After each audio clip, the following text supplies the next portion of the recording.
Section 5, team movements, angles and how we use them collectively. So I showed you a very brief example and a very simplistic example of creating an angle for myself. But we also use them on a much greater scale. Much of warfare on a macro scale is about denying your adversaries the chance to use space. So we can set up to control a street from several different angles, and we've effectively denied the enemy an opportunity to use that space. Whether they want to move across it, whether they want to move down it towards us, or whether they want to use it to egress away from us. That's an example of creating an angle collectively as a team. So how to move, right? We touched on that in the last section. How to move as a group is a much more, what's the right word? It's a much more involved process. Moving as a team. It's much slower if you're doing it right. It's much slower, and it needs to be done in a much more thoughtful process. So, how to move.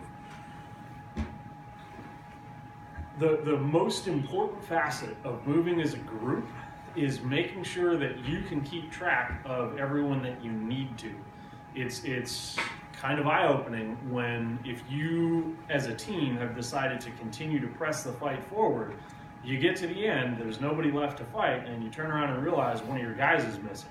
So keeping track of all the people that you need on your team, keeping track of where they are in space and time, is more important than keeping track of the bad guys. So keep that in mind. It's team communication is imperative, and depending on the gear you get, if you don't have radios for communication, then not stretching yourself so thin that you can no longer communicate back and forth becomes even more important. Keep that in mind. So when to move.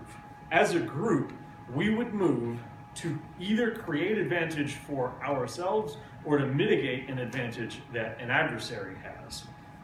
That's sort of the most simplistic way I could think to put that. Why to move? Again, this involves a collective situational awareness.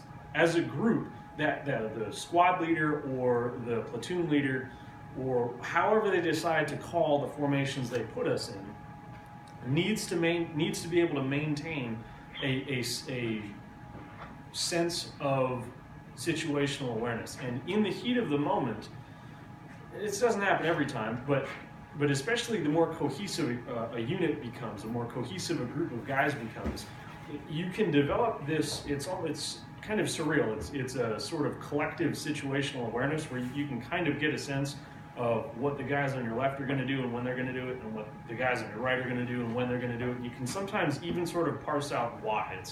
It's weird once you get into a rhythm like that. It's the technical term for that is simpatico. You guys are all operating on the same wavelength. It's kind of like a hive mind. Don't get carried away though, right? It's not like that's going to grant you any sort of superpowers or mind control. It's just a greater sense of situational awareness than you would have thought possible under such stress. So I want to touch briefly in a classroom setting on the simplest form of team movement. So these black bricks here are going to represent cover or concealment we've decided to move to. Now this can be a city grid, these can be streets, or this can be on one street and these are just cars, or other points of cover or concealment that we can decide to move to.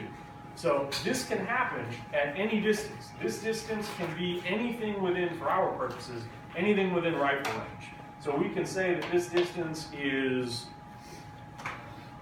300 to 400 yards. That's really pushing it for a rifle. But for about an AR-15 or an AK, that's kind of pushing the outer limits of what you can reasonably expect to get. But we can imagine that this is several hundred yards, or we can imagine that this is 100 feet. It doesn't really matter. So don't get tied up in the size of all of these objects and how close they may or may not be getting to each other.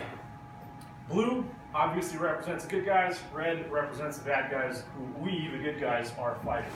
So in simplest terms, This can also be, each one of these good guys can either be an individual, or this can be one part of a fire team or an element. So this can be a group, or it can be an individual. The simplest way to maneuver towards or away from an adversary is what's called bounding. So this group or individual right here is going to stay put and lay down fire to keep the bad guys' heads down. So this group right here is laying some amount of lead down this street consistently. A lot of guys get carried away and they see Travis Haley or Pat McNamara or Larry Vickers on a video and they're just doing these, laying away into these magnums. There is a time and a place for that. This really isn't one of them. So this element right here is going to lay down a consistent rate of fire. One guy, pow, next guy, pow, next guy, pow. Very slow and concise.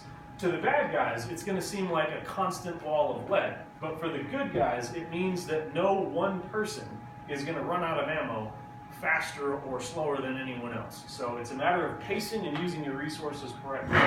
So this group will call out that they are in place.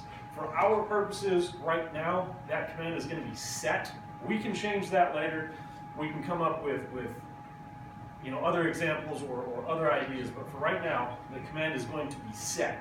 When this person or group hears set, they're going to ask for permission to move. And the way they're going to do that is by shouting, moving. Moving sounds like an order, or it sounds like you're telling them what you're going to do, and you are. But in this sense, it's a request. They're going to say, moving. This group, or the leader of this group, will then give them the okay, tell them move, or deny them permission to move. That may be because they want to reload.